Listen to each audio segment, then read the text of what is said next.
Have you ever been ignored and turned out to know exactly what was needed? Zara was a small sparrow who lived in the hedgerow at the edge of the forest. She was easy to overlook. She was not the tallest or the fastest or the loudest animal in the valley. But she had spent years finding every crack and hollow in the forest. Every dry spot under a fallen log.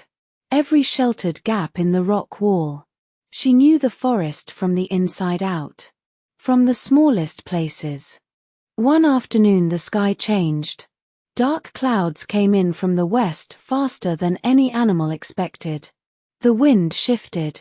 The temperature dropped. A big storm was coming. All the large animals started looking for shelter. A wild boar named Og ran toward the tall oak. "The oak always has thick branches," he said. Other animals followed him. Zara watched from the hedgerow. She knew something. "The oak is too exposed," she called out. "The storm will come from the west. The oak faces west. It is not safe." Og glanced back at her. "You are a sparrow," he said. "I have sheltered under oaks all my life." He kept walking. The others followed. Zara looked at the sky. The clouds were moving fast. She flew to the rock wall on the eastern side of the valley. She found a deep hollow near the base. It faced east. Protected from the west wind. The entrance was narrow but wide enough. She settled in and waited. The storm hit harder than anyone had expected. The wind came from the west in heavy gusts. The oak's branches snapped. One large branch fell near where Og and the others were huddled. They scattered. They ran into the open, looking for somewhere else. Rain came in sideways sheets. There was nowhere dry. Og ran toward the rock overhang on the north side. But the rain was driving under it from the west. He was soaked. Then he heard something above the wind. A small voice. Zara. She was at the entrance to the hollow in the rock wall. "Here," she called. "It is dry." Og looked at the narrow entrance. He was twice as wide as it appeared. "I will not fit," he said. "Try," Zara said.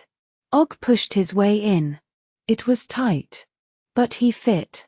He breathed hard. He was wet and cold. But the wind could not reach him here. He was out of the rain. Two more animals squeezed in behind him. They stood together in the dark hollow, listening to the storm outside. Og looked at Zara. "How did you know about this place?" he asked.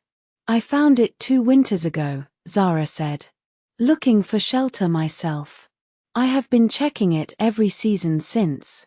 "I told you to follow me to the oak," Og said. "You did," Zara said. "I know." Og was quiet for a while. "The branch that fell. It fell right where I was standing." "I know," Zara said again. They waited out the storm. When it passed, the valley was scattered with broken branches.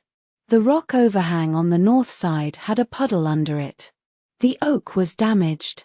The hollow in the wall was dry. Og walked out into the clearing after the storm. He looked around at the mess.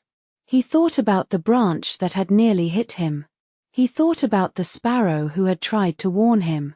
He thought about how quickly he had dismissed her. He went back to the hedgerow. "Zara," he said. "Yes," she said. "Thank you," he said. "And I am sorry. I should have listened." Zara looked at him. "I would have told you about the hollow last week," she said. "But you had never asked me anything before." Og had no answer for that. He never dismissed small creatures again. The most useful knowledge is not always held by the loudest voice. Or the biggest body. It belongs to the one who has paid careful attention for a long time. For more such interesting videos, please like, share, and subscribe to Zen Magma Wisdom Nest YouTube channel.